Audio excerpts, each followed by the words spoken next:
Blue Sky Studios was rather an underestimated studio to say the least. Their projects were not necessarily ambitious and didn't resonate with general audiences as much as other major studios like Pixar, DreamWorks, and Sony. However, they were able to prove the whole world wrong by creating a project that might be their most ambitious project to date. One that no other studio had the guts to put out.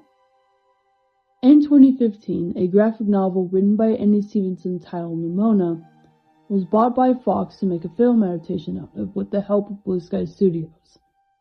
Nimona was once a webcomic turned graphic novel that cultivated Andy Stevenson's frustrations about the world while combining gender nonconformity through the use of a sci-fi fantasy world that combined advanced technology with knights and monarchy. It was a story about two casted individuals who wants to seek vengeance by calling out the system that supposedly swore to protect the kingdom that would instead mark corruption in its path.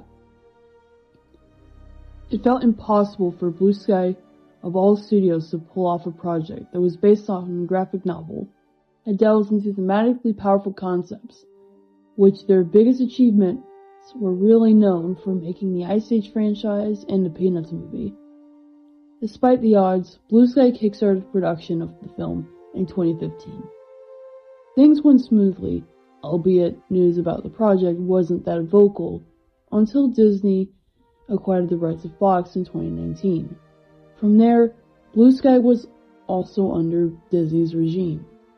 The executives at Disney scolded the LGBTQ+ representation featured in Nimona, i.e. Ballister and Ambrosia's relationship, which caused a lot of pushback towards the production of the film. The COVID pandemic also made production very difficult due to how even the voice actors had to record their voice lines at home and had to communicate with the directors through Zoom meetings, which made things even more difficult. Unfortunately, in 2021 of April, Blue Sky was officially shut down by Disney, supposedly due to the pandemic, but we all know the answer. Blue Sky was a studio that Disney had little faith in, especially when Disney tried to give pushback to Blue Sky's production of Nimona. The project was cancelled. It was 75% complete in terms of animation layout. As a result, it brought devastation to the team who worked on the film for many years and graphic novel fans who wished for the film to come to life. Miraculously, Annapurna Pictures was generous enough to pick up the project in 2022, and Netflix allowed the film to be on their platform. Production soared again as D-Neg took over, finishing the animation of the film, and it was finally released on Netflix on June 30th, 2023. At last, Blue Sky's Swan song was born. To introduce Nimona to many newcomers, Nimona is a Netflix film that's about a knight who gets framed for killing the queen and is accompanied by his sidekick to help him clear his innocence. Before you watch the rest of this video, please check out Nimona first if you haven't, to avoid loads of spoilers that will be featured in this review. I highly recommend watching the film as it's extremely relevant to issues that's happening today, and it's an incredibly fun and endearing film in my opinion. As you may have known by now, Nimona has been a very dominant piece of media I talk about, plus make content of on my channel for quite a while. And honestly, that wouldn't really end, for plenty of reasons. Nimona is a film that holds a very, very special place in my heart ever since I watched it on July 20th, 2023. For my first viewing, I was immediately hooked on the memorable characters, intriguing world building, that brought me to a plethora of questions out of curiosity, and its gut-wrenching themes that just translated so well to what's going on in the world right now. It's a film I truly cherish, despite it enjoys throwing me an emotional chokehold 24/7. The film deserves so much recognition than it gets, with how amazing the film is, at least in my opinion. Since I've reached past 1,000 subscribers as of now, I've finally given myself the opportunity to yap endlessly about a film I truly adore for many, many reasons. Without further ado, sit back and enjoy my love letter to Nimona. Blue Sky's Swan Song. It's apparent that Nimona has practically been in production hell for 8 years, from the abundant amount of delays to its initial cancellation in 2021. As a result, the film wasn't given a high budget and instead an incredibly cheap one. The film cost $40 to $50 million to make. When it comes to people talking about the animation of this film, people don't take this fact into consideration and simply assume that the film was given the right budget while proclaiming it to still look garbage or unfinished. I understand that people have different opinions on what art styles they like or dislike, but it's insensitive to make assumptions about the process of making a film with such a low budget and proclaiming the animators were just lazy. Despite the limited budget the team had, the animation looks impressive. Character animation, the character models, the textures and armor, and visual effects, and Nimona's shapeshifting. The character animation is so fluid and so expressive without it coming off as over the top. All the characters move differently, like how the director remains mostly stagnant and walking orderly to Nimona's chaotic energy from her gestures, creates great contrast that emphasizes the shape language the entire film carries artistically. Characters follow a shape language that reflects their perception by the kingdom's institution, which seems typical due to how many animated projects follow the formula giving characters specific shape language. However, the film utilizes familiar techniques cleverly to develop their world visually. Highlights of the characters' eyes shift based on their stance in the institution. Diamonds represent true faces, introducing false squares, pentagons, triangles, and flames represent damage / complete lack in the institute. It's clever with that implementation since the view of an institution relies on perception, and one human feature that can tell perception are the eyes. The visuals also help pan out the genre bending of sci-fi and fantasy wonderfully, as it emulates medieval-like architecture and armor while showing off flying cars and laser crossbows. It ties so well to the concept of, despite society advancing technologically, it still doesn't advance socially. Lighting was also strategically used in the story. Characters in the shadows represent the position of being ostracized, while the light means that they're already accepted or was picked by the institution to love out of bias. Colors were also intentional. The ostracized heroes garner colors black and red that are associated with villainy, while the institution garners colors white, blue, and gold that are associated with heroism, which showcases how ones who are other than are villainized by society. The crew did a fantastic job of bringing this film to life visually, and I hope people can see this effort people put into this film despite having a limited budget. Christoph Beck, the composer for the film's score, did an incredible job when it comes to orchestrating a soundtrack that emphasizes the emotional turmoil of the manhunt to back up Nimona's vulnerability in many scenes. A soundtrack emulating rock music to an orchestra further amplifies unity between medieval and sci-fi elements with how much the genres of music clash with one another. It further expands the world musically while capturing emotions and tension a scene brings. Not only does the music amplify emotions, the vocal performances also bellow emotions across the board. Starting off with the leads, Chloe Moretz did an incredible job finding the true balance of delivering Nimona's character. She was able to harness Nimona's rebellious nature while showing vulnerability and pain to what Nimona has been through. She was able to bring in monologues that just leaves you speechless, as it effectively highlights the pain people go through when they're oppressed by society. Riz Ahmed as Ballister Bullheart is simply a great casting choice, as he was able to emulate Ballister's brooding, uptight nature along with hearing his desperation to clear his name. Riz was able to capture Ballister's spirit through the moments when he questions what Nimona is to accept Nimona for who she is. Riz's performance highlighted Ballister's journey that makes Ballister incredibly real and endearing. Despite being conceived as annoying, Beck Bennett did a really good job making Todd look like an absolute nuisance for the best and worst ways. Frances Conroy was able to deliver the director's tone really well to establish a sense of order and control she has over others. Out of all the vocal performances, my favorite has to be a former Try Guy member Eugene Liang as Ambrosius Goldenloin. His performance completely blew me away with how he was able to deliver a lot of heart and soul to the character that probably no one else would be able to achieve as Ambrosius. He was able to showcase Ambrosius' love for Ballister, along with contextualizing how torn Ambrosius feels when finding the right decision in a situation that brings him to question the institution he grew up with for most of his life.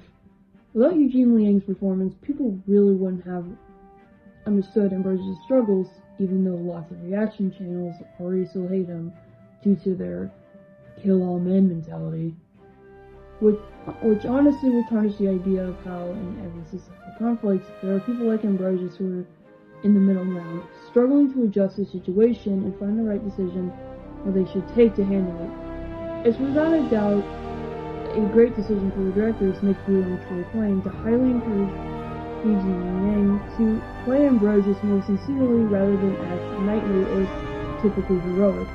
The decision resulted in Eugene bringing in a fantastic performance that deserves to be talked about more. Oh, I also forgot to mention that Eugene was the main visual reference for Ambrosius' movie design. A really nice fun fact for you guys. When it comes to Nimona's story, the pacing is very intentional to what the filmmakers intend with showcasing its themes. From the beginning to the second act, the film's pacing is well organized as the events move orderly through the hero's journey as the characters move on from one part to the next. It's almost like the story is trying to reflect the orderly nature the institution has as its reputation remains intact. As the second act rolls around, plot points start to become more unpredictable, and even spawn from emotional turmoil as the institution reveals its true colors, and people in the kingdom begin to reveal outrage and distrust in the institution.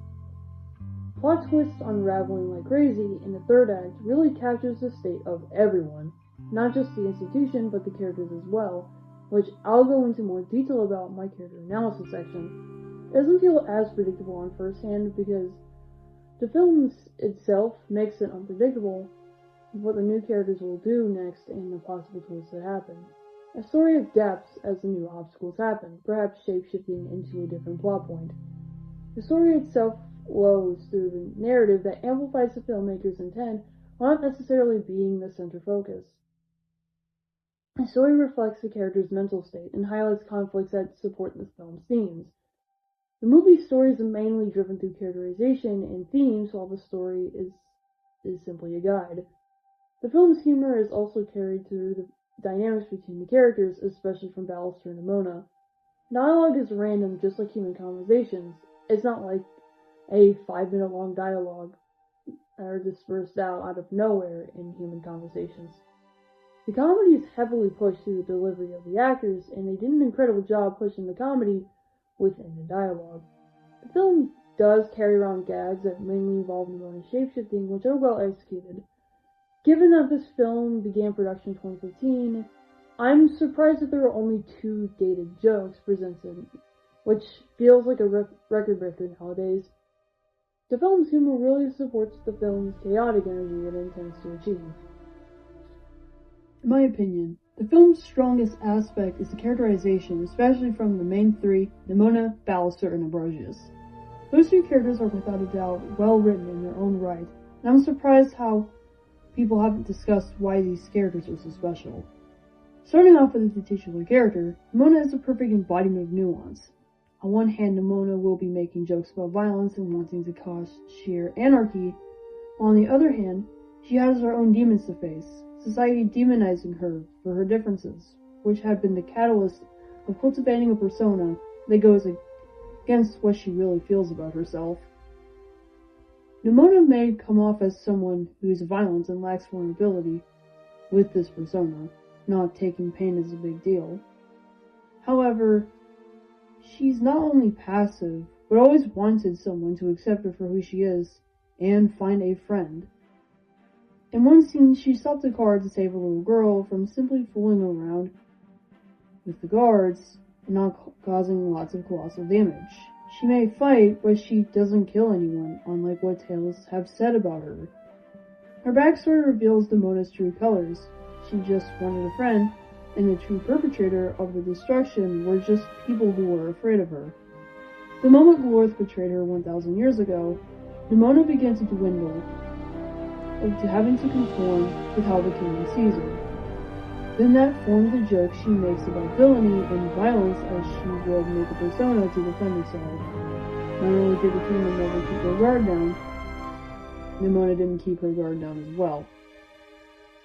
As Nimona finally found a friend for the first time in 1,000 years, she was able to find acceptance and not only Alistair, but no longer felt apologetic to be who she is. From the very start, she's been unapologetically confident about her shapeshifting abilities, basically being a metaphor to gender fluidity. Though a part of her thought she needed to hide until she didn't need to anymore. Nimona represents one of the transcendentalist views, nonconformity. Nonconformity means the power to not conform to social expectations and embracing uniqueness. Nimona embodies self-expression and the ability to not let social expectations get to her. Nimona is a role model to those who felt other than. She teaches all of us that we should accept ourselves and embrace the authenticity of ourselves, rather than hide under a persona that lies to the world about who we really are. Ballister is the character that follows through the formula of hero's journey the most. His arc is much more formulaic, which explains a lot from his uptight personality. Ballister's arc of trying to clear his name follows through a tight-knit formula that emphasizes the kind of person Ballister is. Ballister's commitment to hard work to receive a position to become a knight, despite it being a position only received out of noble birth. Despite being a commoner, Ballister's determination remained stagnant as he pushed the limits and became one of the top cadets of the class. Ballister's hard work and how it's depicted can be inspirational to many people, especially to men, as he brings in the value of hard work into display whilst not trying to overlay harmful expectations onto men at the same time. He taught viewers how, despite all odds, hard work can pay off, which displays a positive value of positive masculinity. Ballister is very much a fighter to truth and honor itself. Even when he gets framed for killing the queen, his values of truth and honor carry no matter what, if the truth meant by the institution being a complete lie. Even when people are ostracized in the system, questionable ideologies will still get into their heads as a way to defend themselves. Ballister was forced to question his own purpose and learn about the real truth firsthand. His values still remain, but the truth is no longer a pile of falsities. As he learns more about the truth, he comes to accept someone who's in a similar situation, both outcasts to the kingdom that are wrongfully framed as villains or monsters.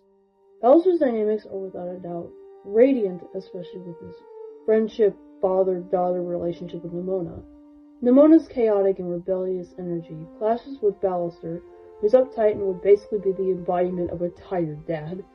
Despite the dynamic coming off as chaotic, the two later learn to accept each other and be the remaining support they have as the institution demonizes them. His chemistry with Ambrosius forms the balance of Ballister's broodiness and goodness to Ambrosius' affectionate demeanor with charisma, which are chemistries that are often missed in many romances. Romance in movies or shows have just either been stale or complete manipulation, but what makes a relationship healthy despite it not being the case. Ballister and Ambrosius' chemistry alone remains to be special since many pieces of media lack authentic LGBTQ+ representation. This film proves people wrong, that there is a way to write a same-sex relationship authentically without coming off as wishy-washy or straight-up toxic. The two have an arc where they're forced to be at odds with each other due to the main conflict, but their love for one another never dies in the process, which makes the pain even more severe for both of them. In the end, the two were able to make up the situation they were forced to suffer through and rekindle their relationship because they know it wasn't either their fault for everything that happened. When it comes to love interest characters in animated films, they're most likely characters that don't bring much to the table other than being an item to the main character. Either they remain stagnant and only serve as a damsel in distress, or an attempt at making a character arc is made, but it's entirely centered on the main character. not providing the love interest character independence. However, Ambrosius defies those tropes and provides himself his own purpose in the story without entirely relying on Ballister as a prominent source of motivation. There are many qualities to Ambrosius that let him serve his own purpose. Ambrosius is a direct descendant of Glorith, being the pupil of the institution. Ambrosius is held upon strict expectations and orders he must follow. Due to his bloodline, he is kept on a closer watch than anyone else. Despite this, Ambrosius was the only person out of all the knights to accept a commoner into knighthood, Ballister Boldheart.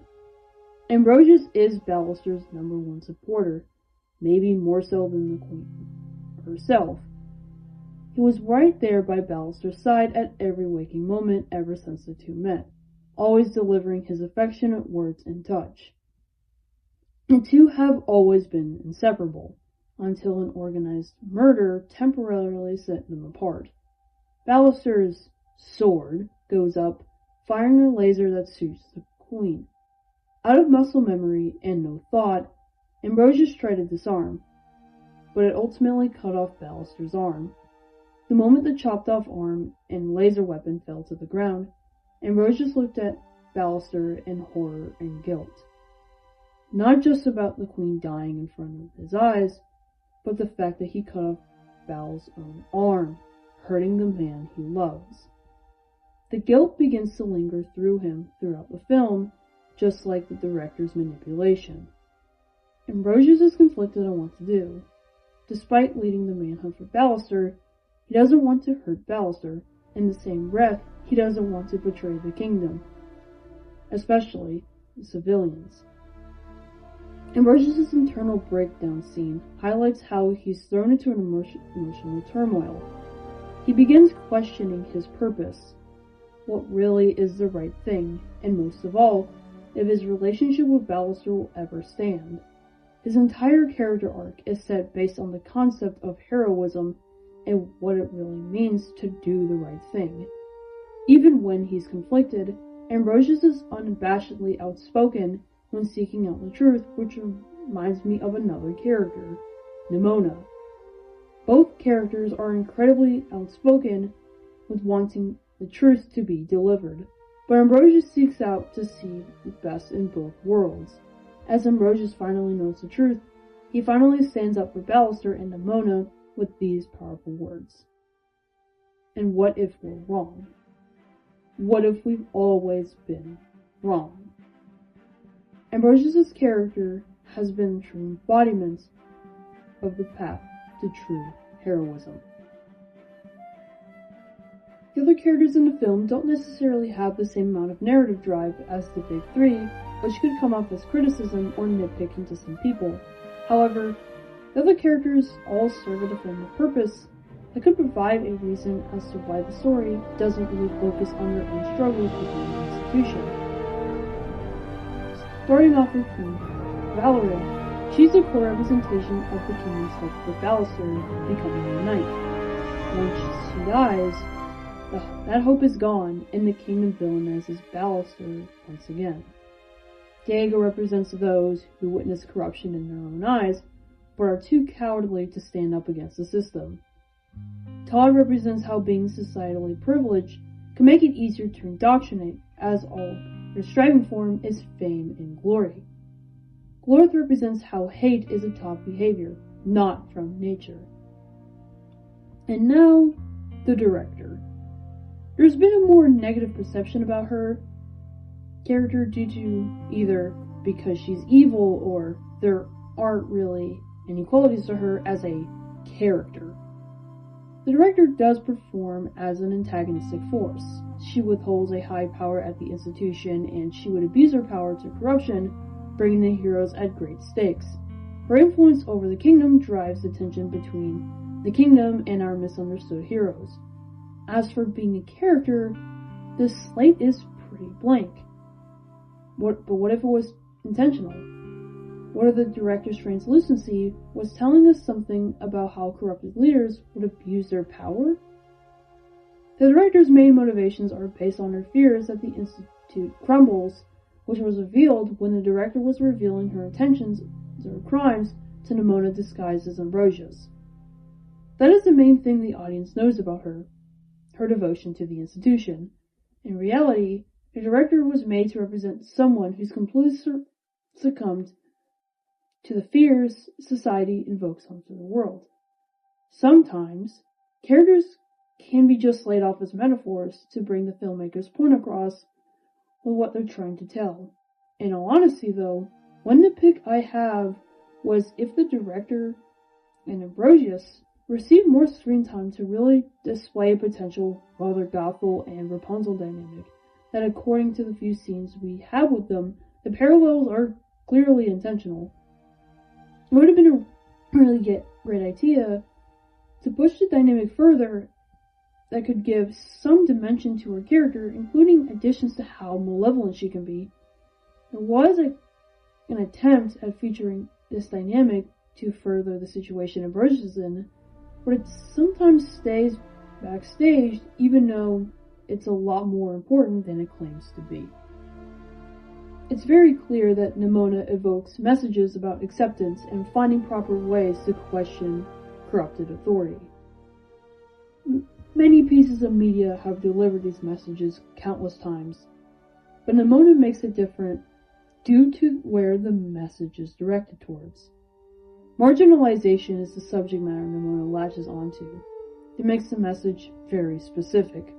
Groups like the LGBTQ+ community, disabled communities, different ethnic backgrounds, etc. have all suffered through marginalization in the past, and still to this very day. Nimona was ambitious enough to bring out the fact that even during recent times, people are being condemned for existing. Nimona's backstory in the climax was a great example of showing off what marginalization looks like. The villagers attacking Nimona and then Glorth betraying her highlights how hate is taught behavior, and as said, hate causes destruction. In the climax, Nimona would be near the statue to end it all after years of being demonized as a monster due to her shapeshifting abilities. It all seemed like hope was lost until Ballister saved Nimona. He apologizes to her after their fight earlier and tells her these powerful words. I see you, Nimona, and you're not alone. Acceptance comes from within and outward. When you accept who you are, you're able to accept others for who they are as well. You understand how they feel, and know that their differences shouldn't mean anything. They are not a threat for being different. After all, they are human. We're all human. Even if one accepts you, it will bring a greater difference than you think. That's what Nimona really wanted to tell us all this time. However, many parts of the world aren't sending their messages clearly. Imagine if Nimona's popularity skyrocketed like what K-pop Demon Hunters did. Will that feat change the world? Will the message be heard? Will governments finally realize that they shouldn't judge others for how they're different, and instead pay attention to the character, who they are as a person? If the movie ends up as popular as K-pop Demon Hunters, people will have the power to question corruption and seek out ways to undo the damage that was done to people who didn't deserve it. Again, what if we're wrong? What if we've always been wrong? Those questions are ones we should ask ourselves. Are certain actions righteous enough? What if we make a change in hopes of making society better? Nimona was adapted from a graphic novel under the same name by Andy Stevenson, who had made the Netflix She-Ra series from 2018 to 2020. The graphic novel was really an outlet to portray his frustrations about the world and its corruption during his college days. It was once published as a webcomic on Tumblr back in 2012, and was later published as a graphic novel in 2015. When the graphic novel was translated to the film, changes will be expected. Whether or not this film is a worthy adaptation is up to debate. The plot is very much different compared to the graphic novel.